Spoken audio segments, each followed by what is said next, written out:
Hi everyone, I'm Joanna. And I'm Jenny. And this is Hyphenated, the podcast about living in the hyphen. And this is part 2 of our spooky episode about creepy shit. So last week we covered some pretty specific scary stories from El Silbón to La Sayona. And this week we're going to be covering some more universally known Latin American folk tales. And maybe you guys have heard of it, maybe you haven't, but hopefully we're going to tell you stuff that you haven't heard about these creepy critters. These creepy crawlies, creepy tales from the cryptocurrency. I feel like, all right, every single culture has a boogeyman, right? This sort of like overarching scary monster that is responsible for a bunch of bad things.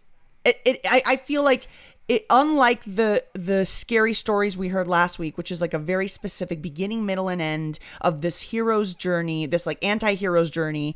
I feel like El Cucuy is the boogeyman in Latin America. And to be totally honest with you, I know absolutely nothing about El Cucuy other than the fact that he's scary. But like, who came up with these names? Because like boogeyman sounds like either he loves dancing disco or he has a lot of mocos.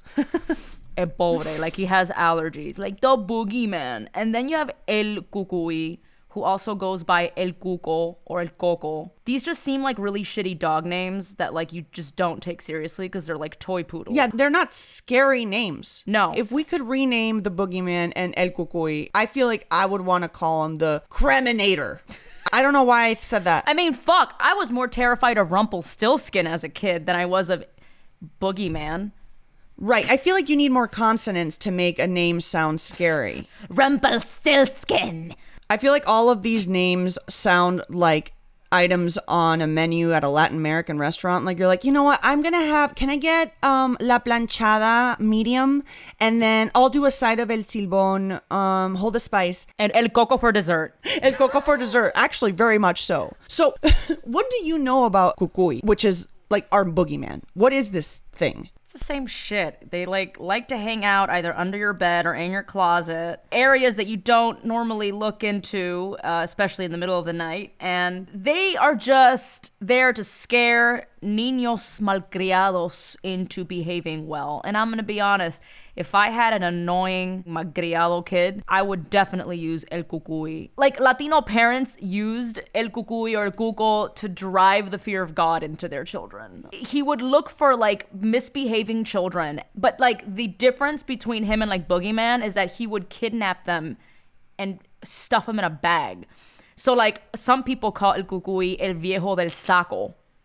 You're misbehaving, you're a malcriado, time to hop in my saco. Bah! I feel like they made it more Latin in that they put another specific to terrify you further.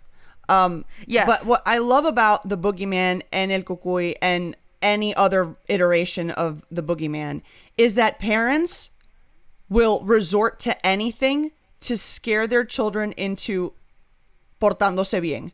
Like, oh yeah. I think what the boogeyman and El Cucuy show us is that everywhere you go in any culture, kids are a pain in the ass, and parents are just like, how in the living hell do I get this child to shut up or to like listen to me? I have to make this mythical scary monster up so that they just are scared into submission. There's like a feral dog kind of appearance to El Cucuy. Just sharp teeth, gray hair, and like it's bizarre. Like it's like a ghost monster hybrid. I heard that the Brazilian version is a woman called Cuca, which means vagina in Venezuela. But yep. I heard that like the Brazilian version, the Cuca looks like an alligator humanoid lady, and she cooks children into soups. That's actually more terrifying than being tossed in a sack.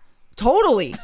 Like you have the American boogeyman, which is like he'll get you. Then you have like the Latin American El Cucuy, like he's gonna put you in a sack. And then you have the Brazilian alligator crazy lady who sings lullabies and then cooks you into a soup. women know how to murder. You know what I mean? We have this ability to just to really, really go there. Really, really go there. But isn't it insane that there's a version of the boogeyman in Afghanistan, Albania, Cyprus, England, Finland, Claro, India, because there's niños Japan. malcriado everywhere. You know what? I feel like there is something unifying here. Like that across cultures, across our differences, across all of these things, all of us have annoying ass children. Like, absolutely. It's a universal truth that children are annoying and need to be, yelled at times and frightened. Because it works, yo. Mira, I mean, at the end of the day, the most terrifying thing is actually a Cuban mom. And all you need is a pau pau, and that's it. But sometimes you need to bring in the extra ammunition, and that is folk tales like this. It's folk tales like this. And there you go. If you are not able to scare your children enough by simply existing, then you need to bring in these additional characters to help raise your child. I feel my heart is full here. I love finding these beautiful similarities we share with the world. So misbehaving children and the boogeyman and Cucuy is completely universal. Another thing that is totally universal is cryptozoology. The concept of this pseudoscience that proves the existence of these like weird, bizarre, animal hybrid humanoid things like the Loch Ness Monster, Yeti, the Bigfoot. And I feel like the most known like Latin American folklore character, whatever, that I hear all my American friends talk about is the Chupacabra, which directly translates to goat sucker, which goes back to what we were discussing in last week's episode, which is like goats are a sign of like the devil. So these are it's like whatever it is. I don't know the animal that the Chupacabra is, which there's different iterations of what he's supposed to look like or they're supposed to look like, just sucks the blood out of goats. Yes. Do you know more about the Chupacabra than I do? I feel like I've never liked cryptozoology. I feel like that is like the Loch Ness Monster and Bigfoot. I'm like, why are we wasting time? And we don't know what's at the bottom of the ocean. Why are we making up these weird animals right now? Like, there's no why. It's a confusing pseudoscience to me. To me, the Chupacabra is a nostalgic thing for me because the first reported sighting of a Chupacabra was in Puerto Rico in 1995, and that was for me. How old was I in 1995? I was freaking like 9 years old or so, and we had a big patio. Like my grandfather had like a big backyard and a front yard full of trees. We had our dog Campeón. And I remember worrying about Campeón because I'm like, the Chupacabra is going to come and take Campeón. Because that's all fucking Telemundo and Univision talked about from like 1995 to like 2005 nonstop. It was about either Virgin Mary sightings on like Toast or Chupacabra, especially on freaking Primer Impacto, and there would be images of this Chupacabra and like, be careful with your animals and your pets, which is funny because living in LA, we're surrounded by coyotes, and coyotes are constantly eating people's pets. Wait, so are you? I mean, I'm a little confused. Like, the first sighting of this supposed thing was in 1995. Why? Because they just found a bunch of like dead animals. Yeah, like dead goats and livestock and like. And people were reporting that they saw the Chupacabra. Some people turned it into a supernatural creature versus other people saw it as like an actual like phenomenon. Like they discovered a new species that has yet to be fully discovered and studied. So it was like a big deal to so many people because it's like, oh, what is this? And they're commonly described to look like these creatures with gray, scaly skin and like a raised ridge on its back and like vicious teeth. All these are traits that have not yet to be discovered on a creature. This is new. This is new territory. And that's why I think they made such a big deal about it. But this is where I'm going to ruin the Chupacabra for many people.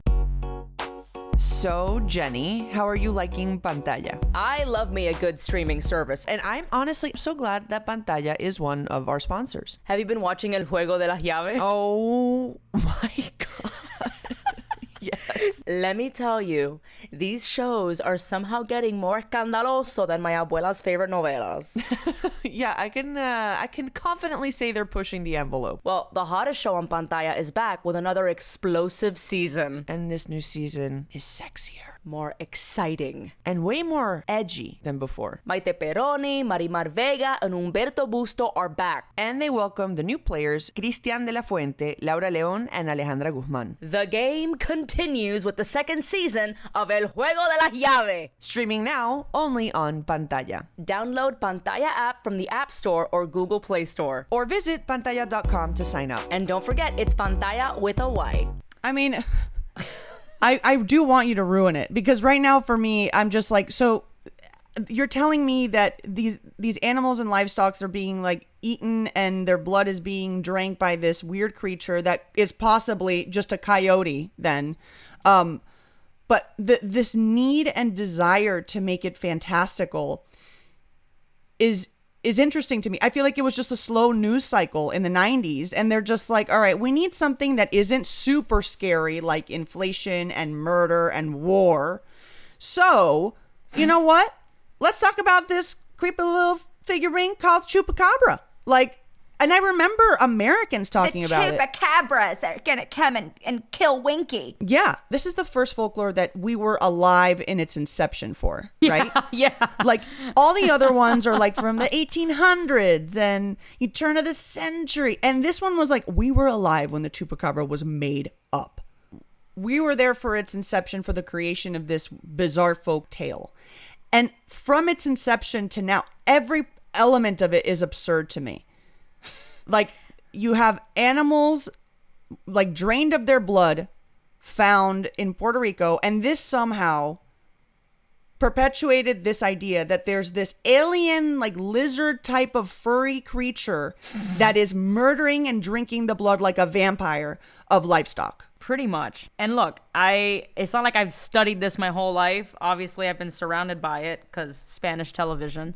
But basically, the conclusion here is that the Chupacabra is more than likely a coyote or a raccoon in more rare cases that happens to be suffering from mange.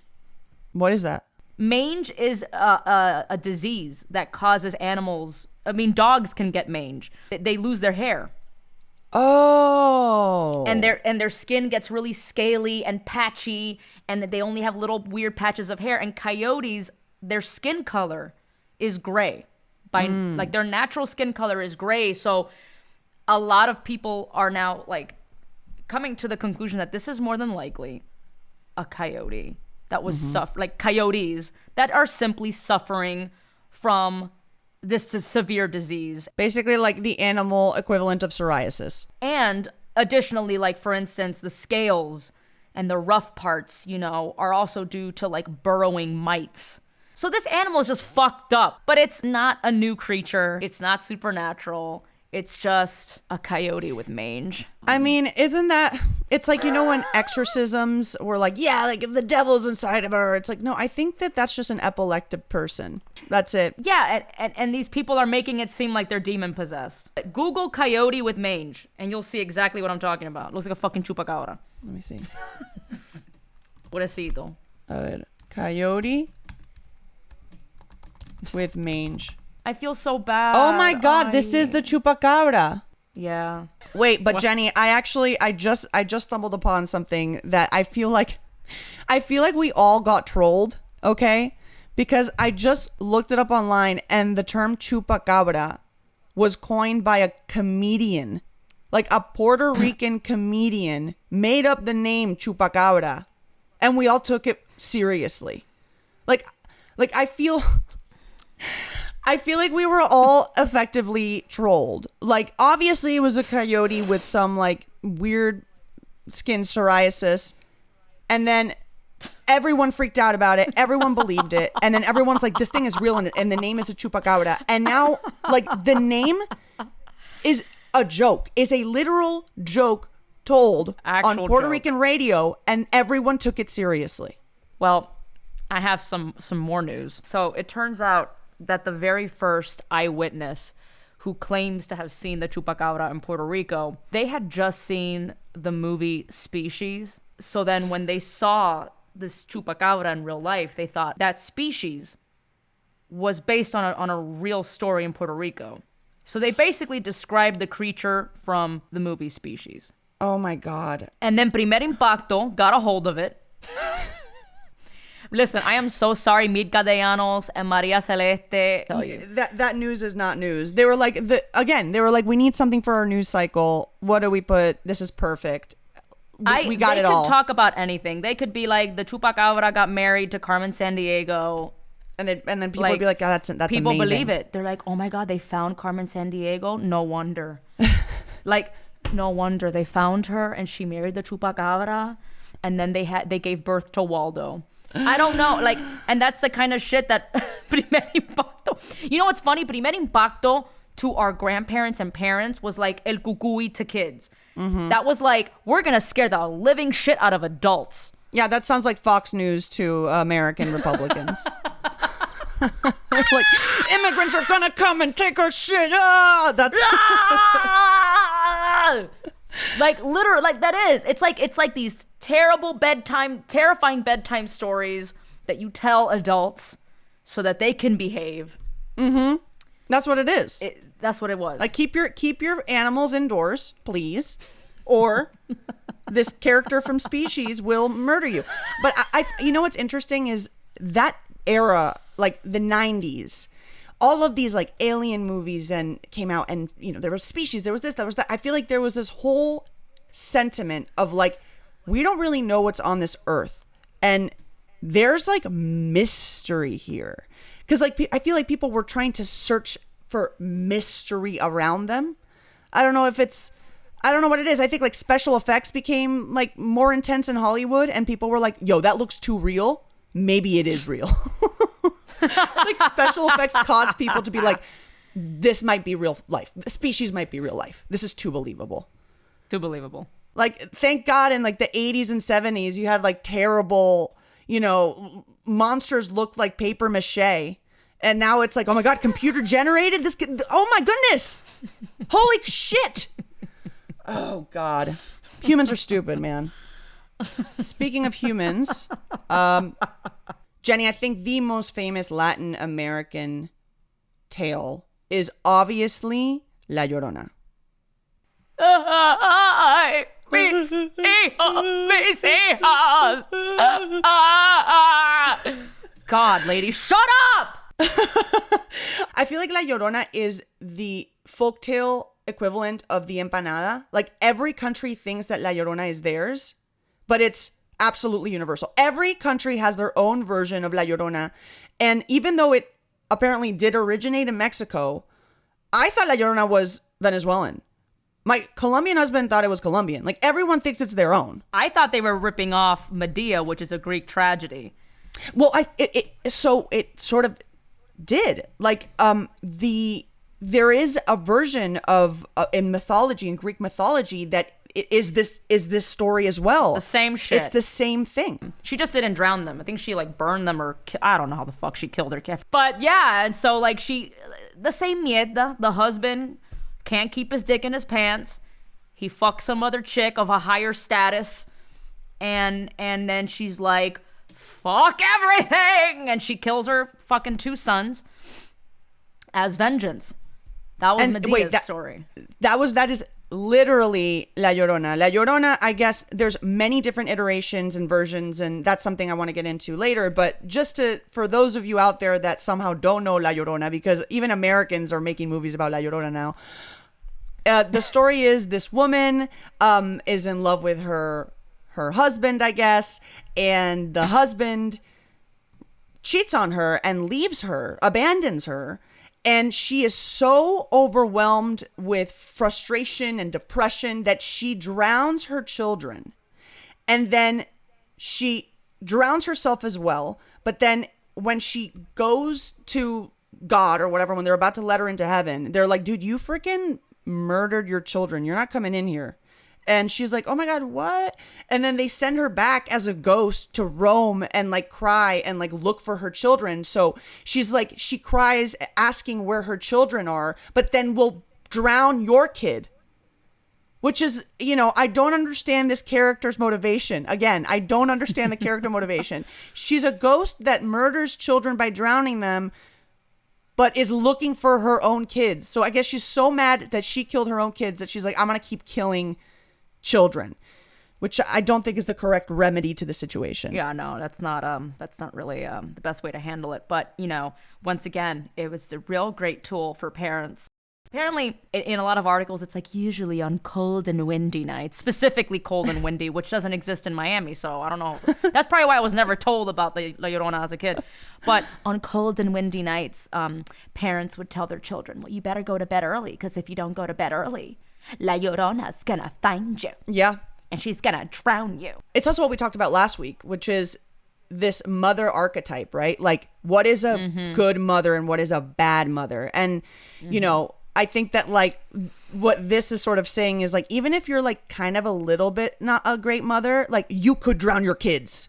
Like every woman is capable of murdering her children, and women have to be good mothers. Like, you know, this link of like the women's value being 100% linked to their role as a mother. And the ultimate failure is being a failed mom. And what is the most ultimate failure of a mother is just kill her own kids, obviously. But there's another element of this. Like, clearly La Llorona was, this archetypal concept was around with the Greeks. And then La Llorona, there's texts that prove it's like pre-Hispanic. Like before Spain even arrived to Mexico, there were stories of La Llorona. But what I kind of find interesting about this myth is that it evolved. And you see it evolving in different countries, but then you see it evolving within Mexico. Because after Spanish people arrived and kind of, you know, fucked shit up, La Llorona became about the conquistadors. In this version of La Llorona, they sort of conflated the story of Malinche, which Malinche was the indigenous woman who served and helped Hernan Cortés as his interpreter and also bore him his son. And Malinche, she's considered as like both the mother of modern Mexico, but also a symbol of national treachery because she helped the Spanish conquistar. And in the version of La Llorona that sort of incorporates all this, there's like these undertones of, you know, this indigenous woman bearing this white Spanish man's children and then drowning them sort of as an act of rebellion, and then killing herself. So there's like this added layer of history incorporated into the story of La Llorona in this iteration. And then every other country has little changes that make it more personalized. That's really interesting because I didn't know those extra details about her, because for me, I was always very much tied to Medea because, again, I was in the play. And so I was like, oh, this is just Medea, but with water and more crying. That's how I always saw La Llorona. I mean, you know, all of these stories are sort of, as we've said before, they're kind of archetypes. We see them time and time again in history, and it's sort of how each culture interprets them that sort of adds more color and flavor. But Greek tragedies are so dramatic. I feel like they're Latino. I mean, did you not see My Big Fat Greek Wedding? Like, we're very much alike in many ways, so I'm not surprised. That's actually a really good point. O sea, I feel like telenovelas are just the new age Greek tragedies. You have incest, you have like people that think they're gods. It's the original magical realism, I think. You have these crazy stories of these gods and told as if they're just absolutely normal. You know, and you know, just chill, just regular life, day in the life. Day in the life of Zeus. And so much of Latin American like folklore and stuff is just that. And even Latin American literature is just that. It's let's take this fantastical, crazy element and just completely make it normal in this world. let's not look twice at the fact that, like, you know, this woman just took a machete to her mother and drowned her children and lit her house on fire. Like this, I guess this makes sense. And now she's a ghost that murders men that cheat on their wives. It's truly a Greek tragedy too. Yeah. It's also about like weaknesses, right? Like trying to give people lessons on how to act and behave through fear. Which is kind of religious. Well, I mean, that's the Bible. That's the whole Bible. It's like, mira, si tú haces esto te va a pasar.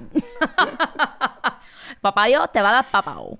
Like, that's pretty much. Look, but overall, though, like, it's funny because me as a kid, you'd think my family used a number of these on me, but they really didn't. My sole motivator as a kid to behave well, I shit you not, was Santa Claus. Santa's watching me, so I need to be a good kid.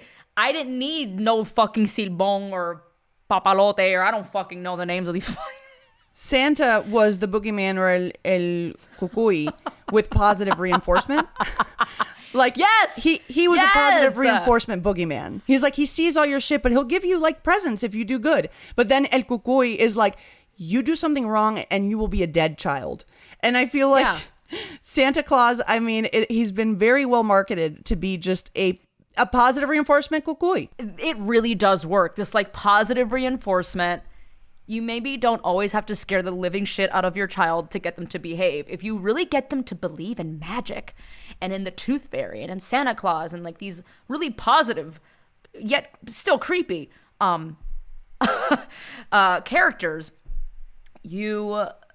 that's still a motivator. It's a positive motivator. It worked for me. You know, I didn't realize until this moment that you have Santa and you have the Tooth Fairy and you have the Easter Bunny, and these are all basically the same things but happy. But happy. They are trying to teach lessons and they're trying to have people behave, but they're like happy and joyous. But they're all, and you get rewarded. Yeah, but it's still manipulative. It's just still like manipulating human nature. I mean, it's like, it works for everyone, though. Like, think about it. Like, when they were giving away donuts, Krispy Kreme, if you got vaccinated, we're the same. We do not change. We are a bunch of grown-ass kids, and we don't do things unless there's a fucking treat at the end of this. We're basically dogs. Which is like what heaven is, right? We want to be good to go to heaven. It's always like, all of your actions have consequences, man. Like, that's what all of like religion and folk tales and everything, and even Santa is telling us, like, everything has consequences. And I think that, like, you know, from last week when we talked about el silbón and, you know, telling men not to cheat on their wives and drunkards not to drink and, you know, be a good mother and be a good nurse, and, you know, all of these things are just trying to hammer like being a good person or a better person into us through like fear and treachery and horrific stories of violence. And I think that we function better with happy stories, with happy endings. So, you know, like, how about like if La Llorona was a positive story, maybe she doesn't kill her kids. She, you know, independentizes herself. She doesn't need her husband. She teaches her kids to swim. Those children become Olympic swimmers and help their mother leave the town that she's from and live happily ever after. That's Olympic swimmers. And she's called La Llorona because she cries of joy when she sees her children swim in the Olympics. And that's a story I can get behind. That's like the fairy tale version of La Llorona by Joanna Hausman. There's some inconsistencies. You know what? We there. should just rewrite them. Let's just start rewriting all of them, all the fairy tales. I love how last week I was genuinely afraid and like scared and really into all the stories. And then this episode, we were just like, what the fuck is wrong with us? What are these stories? Jesus. I don't know, man, but people were bored back in the day. Imagínate tú, these fucking people, and they're just sitting around a campfire. I don't know. Yeah, there's no internet. Yeah. Oh, No, except for Chupacabra, that guy that watched Species and just got way too much of an active imagination. Like, there's no justification to make up a folktale now. There's too many things to distract yourself with. Like, I get it in the 1800s when there was literally nothing to do at nighttime and you were just like scared and decided to make shit up. But can we stop? Can we just leave folktales? Okay, but it's still happening. It's called QAnon. It's called QAnon, my friend. Oh my God, the lizard people. And all of that lizard people, bro. Yes. Wow. It's not over. Yeah, we will continue to comer mierda. We can't be making. No, now it's like really just affecting. No. Absolutely let's stop. not. But it continues. All right. I think that's like our call to action. Like, let's stop making folktales. Like, we can read about the ones from our great-great-grandparents and sort of like get a little scared and have a little laugh. But let's stop. Like, that's something that just doesn't age well, the making of folktales. We should stop at Chupacabra. That should be the absolute last one. Which is, again, a coyote with mange. Well, I'm not scared, but I'm still excited for Halloween. So this hasn't ruined my Halloween spirit. This has just made me, more picky about which folktales I'm going to tell my children to instill fear in them. Just go ham on Santa Claus, I'm telling you. My mom went the extra mile. She would make it seem like Santa walked through the house with his boots. My mom is a pro. If you want to know how to really trick your kids into believing in Santa until they're 10 years old, like me, just contact Mercy Lorenzo. Well, I think we've debunked and also scared ourselves enough with this conversation to last us a lifetime. To last us a lifetime. La serie más caliente en pantalla regresa con otra temporada explosiva. Tenía una familia, un esposo. Más emocionante. Siempre quisiste ser libre. Y mucho más atrevida. ¿Estás segura de que no te pondrías celosa? Maite Perroni, Marimar Vega y Humberto Busto le dan la bienvenida a los nuevos jugadores. Cristian de la Fuente, Laura León, Alejandra Guzmán. Y para eso es el juego de las llaves. El Juego de las Llaves segunda temporada estrena el 16 de septiembre. Solo en pantalla.